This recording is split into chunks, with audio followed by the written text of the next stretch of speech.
My wife's college crush has come back. She's recklessly determined to be with him. She says, I don't want to live childless. I want to have a baby with him. What she doesn't know is that the one who can't have children isn't me, it's her. She doesn't even know that her crush, who has returned from France, is a gambling addict, only interested in using her money to pay off his debts. I know that my wife, Anna Smith, has been harboring an unrequited crush for many years on a man she could never have. She was always open about it, even showing me old photos of the two of them together. But she'd always say, it's all in the past. George Miller, you're the one I love now. But right now, as I stare at the photo on my phone, things feel different. It was taken by a friend at a couple's restaurant. There's my wife, Anna Smith, having dinner with a man who looks strikingly handsome. The lighting is soft and romantic, and there are roses on the table. Anna's back is to me, so I can't see her face. But the man sitting across from her is gazing at her with such tender affection, mixed with a hint of regret. My heart drops. And just like that, I feel like I've fallen into an ice-cold pit. This man is so familiar. Though he looks more polished and refined now, he's unmistakably Henry, Anna's classmate from high school and college. Anna had been in love with him for 6 years, and when Henry graduated, she finally gathered the courage to confess. But he rejected her. He gently patted her head and said, I'm leaving for France. I can't let you wait for me. Anna was a wreck for days. She walked across the street without paying attention to the traffic lights, and I ran into her on my bike. She fell to the ground and couldn't get up. So I rushed her to the hospital in a panic. The emergency doctor gave us a cold look and pointed at the scrape on Anna's shin, saying, you were lucky we got her in fast, another minute and it would have gotten infected. We exchanged social media accounts and gradually became closer. I'll admit, I was drawn to her from the first moment I saw her. I was completely taken by her, and I pulled out all the stops to win her over, relentlessly pursuing her for 6 months. On her birthday, I confessed my feelings, and she said yes. Later, I learned the reason behind her heartbreak. And my feelings for her only deepened. Such a devoted woman, to be with her felt like a stroke of fate. I pulled her into my arms, kissed her neck, and whispered, Anna, marry me. I'll always protect you and make sure you're never hurt. She paused for a moment, then softly replied, okay. Now, I can't help but laugh at the younger version of myself. All those years of togetherness, and it still couldn't measure up to her feelings for that crush. I calmed myself down and thought maybe it was just that Henry had returned to the country. And they were simply catching up as old friends. I even scolded myself for doubting my wife over a single photo. After all, over the years, we've been through thick and thin together. She's been by my side through so much. After graduation, I started from scratch, building a business. At the beginning, I worked myself to the bone, wishing I could turn into a robot and never need rest. Anna felt for me and helped me pack orders and send out shipments in the cramped warehouse. Her delicate hands were covered in tape residue. And her skin was marked with dirt. I felt even more heartbroken for her, vowing to treat her even better. She's picky about food, so takeout was often a struggle. In between packing, I'd cook for her. I'd even track her cycle and prepare ginger tea with brown sugar in advance, just so I could cuddle her and keep her warm. When my first business failed, she never blamed me. Instead, she encouraged me to pick myself up and try again. It was her unwavering support that reminded me I couldn't give up. I didn't care about being alone. But I couldn't let her suffer with me. I waited for the right moment and founded an MCN agency, signing a few new influencers. There were times when I'd have to stay up for several days straight, monitoring live streams, reviewing data, and adjusting strategies. When I was exhausted, I'd crash in the cluttered live stream studio, sleeping on the floor. Luckily, I caught a break and helped a few channels gain significant popularity, earning a small profit. I used that money to expand into more investments. And we were finally able to live the kind of life we had dreamed of. She said she wanted to grow flowers, so I bought a large house on the outskirts. I filled the garden with her favorite roses and daisies. Though we'd been married for nearly 7 years and had no children due to some personal reasons, I had no regrets. Whenever our parents brought it up, I'd calmly tell them, Anna and I are child-free. We don't like kids. They argued with me for 2 years, but once they saw my resolve, they finally relented, saying, fine, it's your choice. But you'll regret it one day. I just smile and shake my head. Life's too short to be greedy. Finding true love is already rare enough. I'd spoil her, cherish her, and love her for life. But only if she loves me. I leaned against the balcony railing, staring up at the bright moon, one cigarette after another. Anna didn't get home until late that night. When she saw me step out from the dark balcony, she was startled and furrowed her brow. "Why aren't you in bed? It's full of smoke." She hated the smell of smoke on me. Most of the time, I kept my cravings in check. Sneaking a few puffs when the pressure became too much, then discarding the cigarette when she wasn't around. As a result, she hadn't smelled smoke on me in years. I shoved my trembling hands into my coat pockets. "Who were you with tonight?" I decided to get straight to the point. If she was cheating, I wouldn't waste any time. If it was just a casual meeting with a friend, I'd apologize for my suspicion. She paused for a moment, but then answered honestly, "Why are you asking this all of a sudden?" "I met up with Henry. He just got back to the country. He heard about our MCN business and wanted to meet to ask about the market." I breathed a sigh of relief. She wasn't hiding anything, so it really was just a simple meetup. Anna looked at me suspiciously. "You knew I met Henry?" I forced a smile and said, "A friend was at the restaurant and saw you." "I'm sorry, Anna. I shouldn't have doubted you." Anna seemed to understand my thoughts. "Henry's doing research, and one of his current projects is related to our work. So he wanted to learn more about the industry. Don't overthink it." Though I still wanted to ask her why they were at a couple's restaurant, and what the look in Henry's eyes was all about, Anna was so calm that I didn't press further. Instead, I swallowed my questions down. For our wedding anniversary, I had made a reservation 3 months in advance. It was at a sky-high restaurant she had mentioned 6 months ago, one that was quite popular on social media. The atmosphere looked great, but it was notoriously difficult to get a table. I'd made a note of it, planning to bring her here today. But lately, Anna had been distracted. She'd even forgotten that today was our anniversary. It wasn't until I handed her the Bulgari Serpenti bracelet that she looked up, puzzled. "Why are you giving me a gift?" I was taken aback. "Today is our 7th wedding anniversary. Anna, you don't seem yourself lately. Is something wrong?" She shook her head, her eyes avoiding mine. But she was definitely acting strange. When it came time to cut the steak, she even forgot to use a fork, pressing down on the steak with her hands. About to cut into it with the knife. I quickly stopped her, and she startled, throwing the knife aside. Her eyes were unfocused as she mumbled, "Sorry, George Miller. I haven't been sleeping well, I'm feeling a little dizzy. I'm not eating anymore. I'll head home to rest." I insisted on taking her home, but she refused. "There's so much to do at the office. You go ahead, I'll grab a cab." I couldn't argue with her, so I said, "Just text me when you're home, okay? Get some sleep." She nodded. I passed a traffic light but couldn't shake the feeling that something was off. So I turned around to follow her. I saw a man bending over to open the car door for her, then getting into the back seat with her. It was Henry. I gripped the steering wheel tightly and cautiously followed them. Clearly, Anna wasn't heading home. They stopped near the university gates, and Henry casually helped her out of the car, guiding her down. Anna was shy, her head lowered, a smile playing at the corner of her lips. I hadn't seen her smile like that in a long time. And it hurt. So this was where they were going, back to relive their fond memories from college. I parked a distance away and followed them on foot. They walked side by side in perfect harmony, their shoulders occasionally brushing against each other. Henry stopped, turned to face Anna, and said something to her. Then he pulled her into an embrace. Anna stood frozen for a moment, but then she slowly wrapped her arms around him. They hugged tightly, like lovers who hadn't seen each other in years. Anna stood on tiptoe and gently kissed Henry.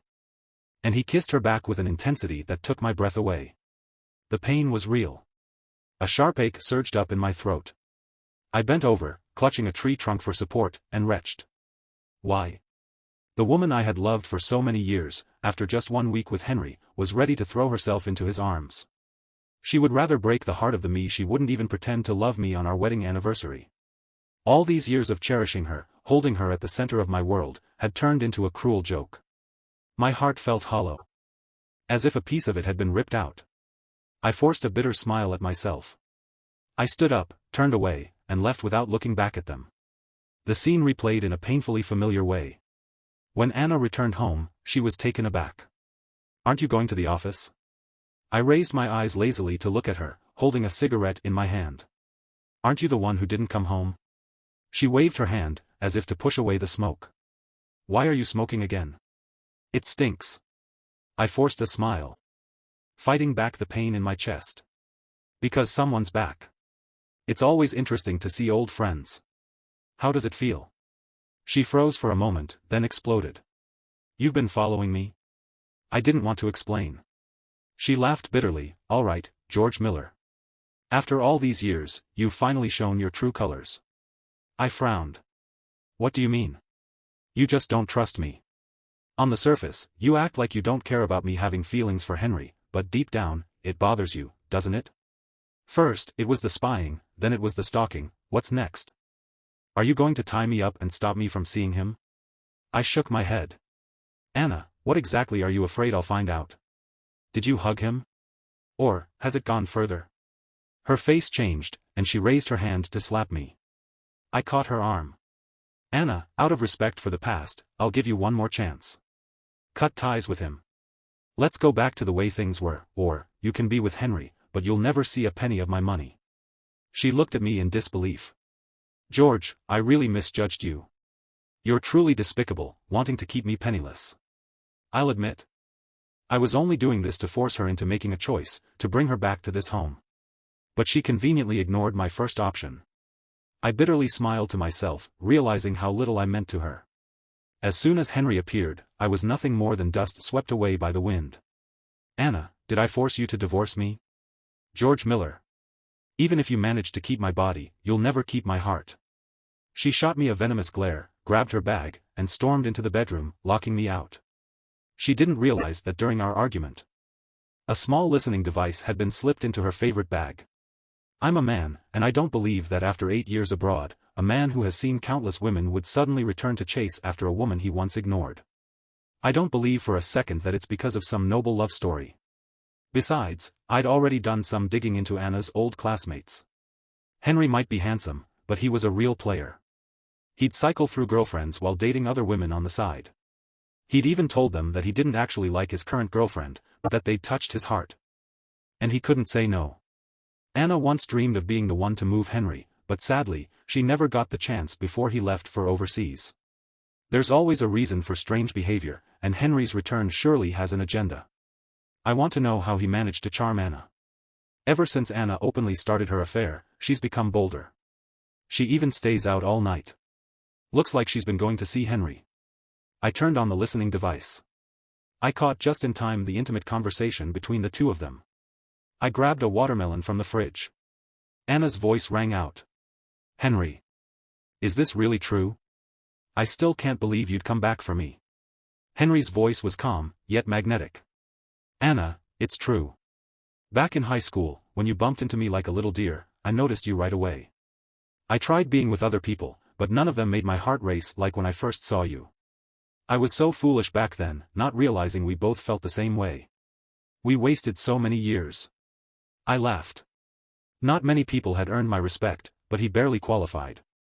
Could Anna really be fooled by such a clumsy lie? Anna said dreamily. I didn't know you liked me either. I had a crush on you for 6 whole years, but you were so outstanding, surrounded by so many amazing people, I never dared to confess. Until you were about to graduate, that's when I finally gathered the courage. But you rejected me. Henry explained further. At the time, I was about to go abroad, uncertain about my future. I didn't want to ruin your happiness. Now that I see you're doing well, I feel at ease. Anna sighed. People can only understand their own heart. Although my life seems prosperous, inside, I feel empty. I don't love him. But he treats me well, and he cooks for me.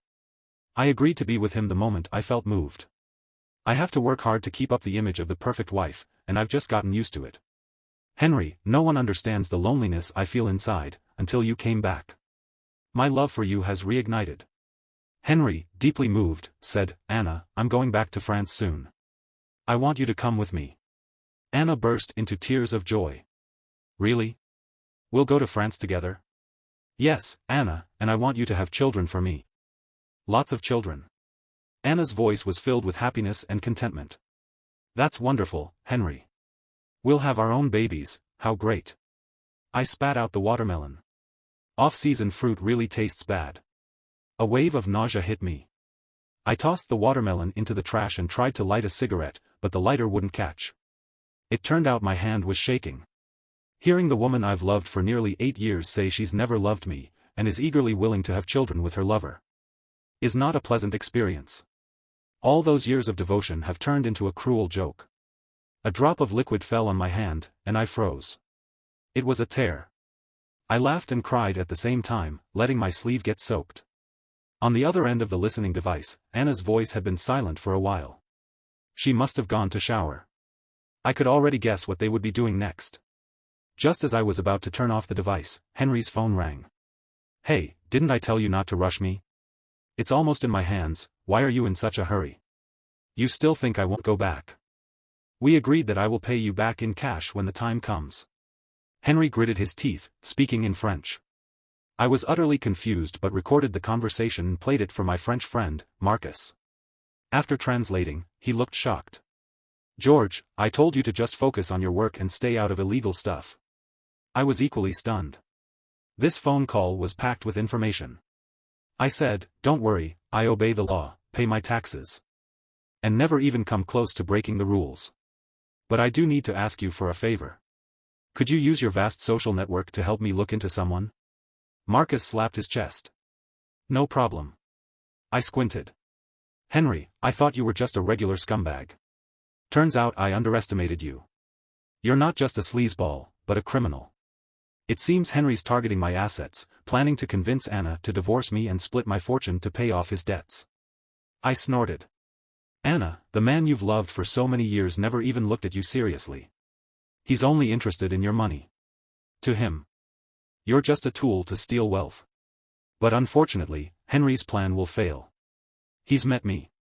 Marcus sent me a message with the information, and as he passed the files, he couldn't help but comment, "He really is a scumbag." I opened the 15-page file, filled with various texts and photos about Henry. After finishing, I slammed my laptop shut. A scumbag. Not only did he get his friend's girlfriend pregnant, but he also racked up gambling debts at casinos. To pay off those debts, he even colluded with the casino. But his gambling addiction was relentless. And the interest just kept piling up. He needed to score big. In the midst of all this, he stumbled upon Anna's social media. Anna had posted about a new Porsche she had just bought. Anna? Henry stared at the name. The memories slowly returned, and he remembered the woman who had chased after him for 6 years. Now she was this wealthy? A vicious plan immediately began to take shape in his mind. Henry swore, giving himself a month to come back with the money. I closed my eyes and took a deep breath. If Anna really goes with him, things will end terribly for her. The warm memories of the past flashed before me, but they were shattered by that sharp remark, "I don't love him." I called Anna, trying to remain calm as I asked her to meet. "I want to talk again about the divorce." She hadn't come home in days, and the listening device had run out of battery. It was time for a new one. The next day, she came as promised. After entering, she crossed her arms, casting me a cold look. "What's left to talk about? Do you still want to try and keep me? Would it even make a difference if I tried to stop you now?" "George. Haven't I told you? I'm done. I don't want to keep deceiving myself." "Anna, what if I told you Henry's a liar? He doesn't love you, he's just after the wealth you and I have." "Anna, out of respect for the 7 years we spent together, I'm giving you one last chance. I've done everything I could." Her face changed, and she shouted sharply, "George, don't slander him. If you can't keep me, is this all you can do, make up such vicious lies?" She couldn't believe her sweet, gentle Henry could be a liar. "You think everyone is like you, obsessed with money? Henry's been doing academic research abroad. He's a man with dreams, unlike you, full of the stench of commerce. I worked tirelessly to support our family, giving my best so we could live comfortably. But to her, I was nothing but a foul-smelling businessman. Anna, you don't care about money, right? Then fine, you can forget about the assets." But she wasn't happy with that. "Why should I? I've been married to you for so many years. I deserve half of it." Anna seemed to remember something, and a malicious smile spread across her face. "George, I want half of the assets. Otherwise, I'll tell everyone you're infertile." I couldn't help but smile bitterly. We did undergo fertility tests before marriage. I was the one who picked up the report. When I saw the results, I fell into deep thought. I didn't show Anna the report but gently asked if she'd be okay with living child-free. Anna, although disappointed, thought it over and said she was still young and didn't want to think about children just yet. She thought the issue was with me, that I had fertility problems. I never explained otherwise. And we told people that we'd decided to live a child-free life. But the truth was, Anna was the one who had fertility issues. I had asked the doctor about in vitro fertilization, and was told that the success rate was low and that the process would cause her pain from egg retrieval. Both of our families were quite traditional, and if they knew about her infertility, it would bring a lot of pressure and judgment on her. I didn't want the woman I loved to suffer. So I kept that secret to myself, never telling anyone. But now, that secret had turned into her weapon to criticize and even blackmail me. I sneered. Anna, you can spread that lie around, but in the end, it won't be me who gets hurt. Like I said, if you want a divorce, you can forget about the money. Otherwise, no deal.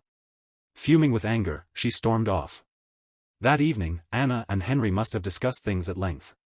The next day, she went to visit my parents. When I arrived, she was sitting there, tears streaming down her face, looking pitiful as she wiped away her tears. My parents were standing by, unsure of what to do. When they saw me, they immediately grabbed me, asking, "George, what's going on? Did you bully Anna?" "It's fine. I'll handle this." Just then, Anna's parents barged in, furious. It seemed she'd brought reinforcements, which was fine. Let them witness everything. "George, I hear you two are getting divorced. What's going on?" I remained composed. "Yes, your daughter cheated on me. Our relationship broke down, and we're getting a divorce." Anna immediately retorted loudly, "I didn't. How dare you accuse me of cheating? I just went out to dinner with an old classmate, and you had an episode of jealousy. Accusing me of cheating and even following me. Can't you see how terrifying a man like that is? Unbelievable." She had no shame at all. She was relying on the fact that I only had vague photos to back up her lies. "Mom," Anna wailed, throwing herself into her mother's arms. "I really want a child, but George can't have children. I want a divorce, but he won't let me, and now he's spreading rumors that I cheated." My parents were stunned, their faces turning pale. No wonder I never wanted children, turns out it was because of my infertility. They had suspected this possibility before. But now that Anna had said it aloud, they felt guilty and thought they had wronged the Smiths. Mrs. Smith put her hands on her hips and scolded me harshly, "So that's it, George. I always wondered why you didn't want kids. You can't have children, and you've wasted Anna's best years. She's already 30, and you've been holding her back. Do you intend to ruin her life?" "Exactly, George. You're being selfish." Mr. Smith chimed in. "A man who can't even have children is nothing." Mrs. Smith spat. Anna looked at me smugly. "George, let's divorce. And because you're infertile and have prevented me from having children, I'm not only going to split the assets, but I also want compensation for the emotional damage you've caused me." I had already overheard Anna and Henry's conversation yesterday, so I knew she'd come to stir things up with my parents today. "Anna, I once loved you. I was willing to bear all your doubts and insults, but things are different now. Open your eyes and see who the real problem is." Calmly, I pulled out the materials I had prepared and threw them in her face. Anna angrily slapped the materials away. Then picked up one sheet. She froze. It was a hotel booking record with Henry's name on it. That hotel was owned by a friend of mine, so getting the records was easy. There were even screenshots from the hotel's lobby and hallway surveillance cameras. They were hugging each other intimately, and at the door of the room, they were already kissing passionately. It was easy to guess what happened once they got inside. Mrs. Smith also picked up a stack of papers. She glanced at them, her face changing. She tried to rip them up in a hurry. But my mother stopped her. My mother snatched the report away, skimmed it, then sneered. "Anna, you're the one who's infertile. My son has been willing to suffer all these years for you, and now I still don't have a grandchild. You're a cold-hearted wretch." My mother crumpled the report and picked up the photos again, hurling them at Anna's face. She grabbed Anna by the hair and slapped her hard. "Shameless woman. How dare you go around messing around like this? Slut." Anna screamed, "Help me. Ah. It hurts." Mrs. Smith tried to intervene. But Mr. Smith sighed and stopped her. Let Mrs. Miller vent. Anna deserves it. After all, the inheritance hadn't been divided yet, and Mr. Smith wisely chose to step back. I couldn't help but sigh inwardly. I used to worry so much about Anna being scolded by my parents, but now, seeing her in such a miserable state, I actually felt a little bit of satisfaction. I was really disappointed. I had fallen out of love. When a man no longer loves someone, all that's left is endless indifference.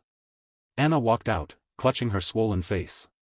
My mother, still fuming, cursed for a while before turning to me and saying, "George, don't let that bitch get away with it." I nodded. "Don't worry, Mom. I won't give her a penny." I sent her a message. "I won't back down, Anna. I'll see you in court." Anna didn't reply. I smirked inwardly. Divorce cases drag on for months. If you can wait that long, Henry certainly can't. Anna first went to the hospital, and it wasn't until evening that she checked into another hotel to meet Henry. When Henry saw the bruises on her face, he was shocked. Anna stammered, saying that the evidence of their affair had been caught and that she had been beaten by my mother-in-law. But she didn't mention her infertility. Seems she was still dreaming of running away with Henry. Henry immediately asked, "Do they know who I am?" Anna truthfully replied, "George knows you, but they haven't dug into it." Henry sighed in relief. Anna then told him that I insisted on filing for divorce, and Henry couldn't sit still. He slammed the table, startling Anna, who timidly asked, "Henry, what's wrong?" Henry, realizing he had lost control, quickly reassured her, "Anna, I'm fine. I'm just angry. George is heartless. How could he disregard your years of marriage like that?" Anna, in a low voice, sobbed, "Then what do we do now? Does this mean we have to go to court?" After a long pause, Henry said, "Anna, I want to get you out of that scumbag's life as soon as possible. I'll take you to France. I have a plan, and I need your cooperation. Do you trust me?" "Of course I trust you." Henry slowly revealed his scheme. Anna, trembling, asked, Isn't this illegal?" "Anna, do you still have feelings for him? Or are you saying you don't want to be with me?" "Of course, I only love you." "Fine, I'll do it." When I returned home from the office, I saw Anna busy in the kitchen, wearing an apron. "Anna, what are you doing here?" I pretended to be shocked, playing along. She gave me a soft smile, then quickly bit her lip. "I've been thinking, George, I was wrong. I don't want a divorce anymore. I made a big spread of food just for you. Will you forgive me?" I grinned like an obedient fool. "Anna, really? You've had a change of heart?" She frowned in disgust but quickly returned to normal, smiling as she said, "Yes, George. I've thought it over. I still love you. Aren't you mad that I told my parents about your infertility?" She flinched, but held it in. "It's fine, I made mistakes too. Let's forget about it. From now on, let's just move on." I smiled. "Great. I knew you'd come back to me." She led me to sit down, poured herself a drink, and then poured one for me, her fingers barely trembling. "George, I'll drink to us making up." She tried her best to maintain her smile. I nodded. "Of course, Anna. I'm so happy. So happy, in fact, that I dropped my fork." "Anna, could you pass me a new fork?" I gently asked her. She was clearly nervous, and as I sent her off to get it, she sighed with relief, rushing to the kitchen. When she came back, we raised our glasses again. She watched me drink mine in one go, then swallowed hers in a gulp. I stared into her eyes. "Anna, have you ever regretted it?" "What?" She didn't understand what I meant, but it didn't matter. A while later, she passed out drunk. I took her phone from her bag and unlocked it with her face. I opened Henry's chat. "Success. He's knocked out. Come over now." Henry arrived after hearing the news. When he walked into the room and saw me sitting at the dining table with my eyes wide open, he was startled. I weakly spoke, "Henry, so it's really you." Seeing my frail state, he was slightly reassured. "Looks like you recognize me." I gave a bitter smile. "Anna is so foolish, she actually followed your orders and drugged me." He also recalled Anna, quickly looking around warily. "Where's Anna? She must have run off. When I woke up, she was gone." "Useless thing," Henry sneered. "Henry, what do you want? Are you planning to kill me? It's your fault, you're so rich, and you married such a good wife." I trembled, begging him. Don't kill me. What do you want? Do you want Anna? Or do you want money? I'll give you whatever you want. 2 bad times running out. Otherwise, all your assets would be mine. But it's fine. I know you have a lot of cash. Give it all to me, or I'll kill you. I shivered in fear, but could only watch as he approached step by step. Powerless to resist. Don't worry, after I inject this, you won't die immediately. As long as the transfer goes through, I'll tell you where the antidote is after I leave. Henry opened his toolkit, grinning as he rolled up my sleeve. I smiled and immediately locked my arm around his throat. Henry, since you're so familiar with this, why don't you guess how I want you to die? He turned bright red under my grip, thrashing around, trying to break free, his legs kicking wildly. But he was too weak, unable to escape. I kicked a cigarette ashtray to the ground, and the bodyguard, who had been hiding in the house, rushed out after hearing the signal. Henry's eyes widened in shock. I tossed him over, and the bodyguard quickly restrained him. I leisurely lit a cigarette and blew smoke at him. Henry, let's talk. He wore a resigned look. You already know I'm trying to kill you. What's there to talk about? I recorded everything you just said. I can call the police anytime, but I don't want to send you to prison just yet. Why? He looked puzzled, not believing I was showing mercy. I glanced at the framed photo of Anna and me by the entrance. Then opened a drawer and pulled out her passport and visa. She's loved you for so long. I want to make it up to her. Take her back to France. Henry laughed incredulously. Are you out of your mind? Henry, let me say it again.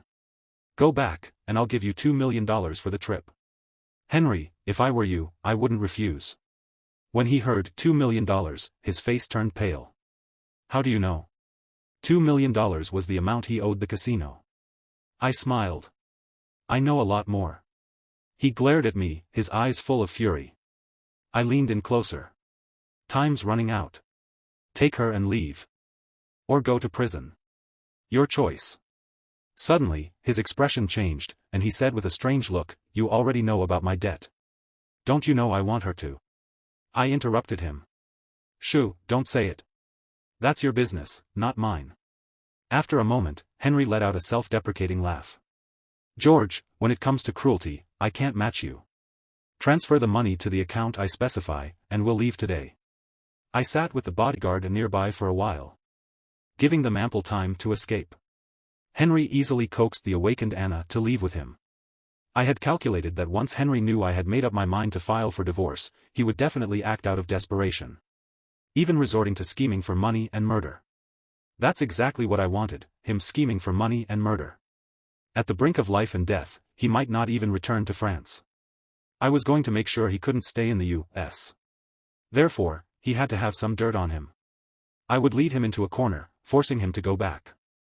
I'm a law-abiding citizen. And I will never get involved in any illegal activities. People like him should be dealt with by real criminals. During this time, I had a friend investigate Henry's connections over there, and I learned that his network was complicated, with many rival factions that didn't get along. Although Henry owed money to the casino, to outsiders, it still appeared like he worked for the casino.